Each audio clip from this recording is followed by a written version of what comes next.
श्याम बहादुर निषाद, श्याम बहादुर निषाद बसहा के निवासी 51 रुपए का पुरस्कार प्रदान करते पार्टी की तरफ से बहुत बहुत स्वागत है।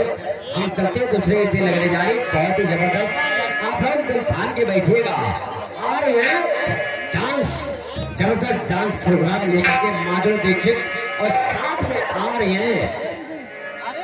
रहे हैं जॉनी लीवर।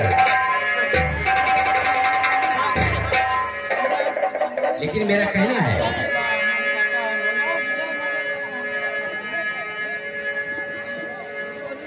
हेलो कहना है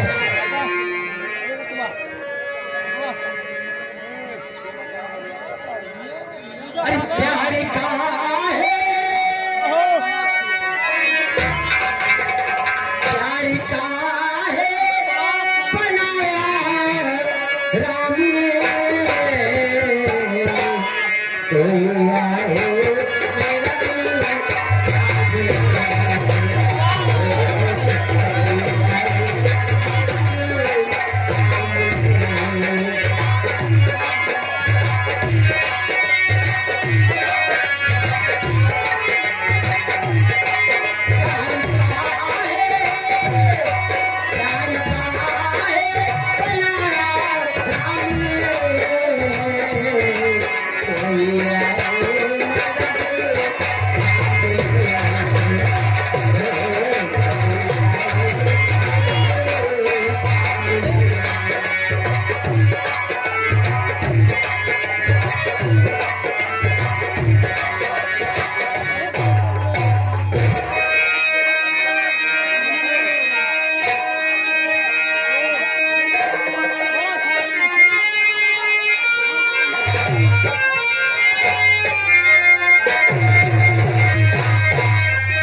हमारी घर मालिक का पड़ गया अरे वहाँ का पत्थर देना से अरे काला होई का पड़ा हे गई डाल ही न चला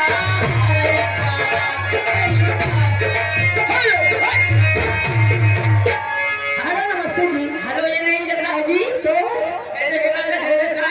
हाँ मुझे शर्म आती है तो सल्फास खा लो बहुत गर्म दिया गाड़े ये बताओ क्या बुलाए किस लिए हो सुनो हाँ मैंने आपको 10 टका दिया था ना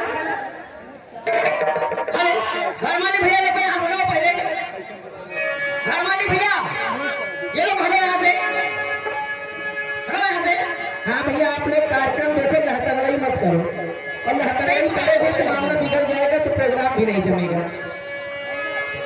ये बताओ बुलाए किस लिए सुनिए बोलिए कल मैंने आपको 10 रुपया दिया था ना हाँ हाँ उसका मुझे हिसाब चाहिए। हाय हाय क्या ठीक है नंबर बोलो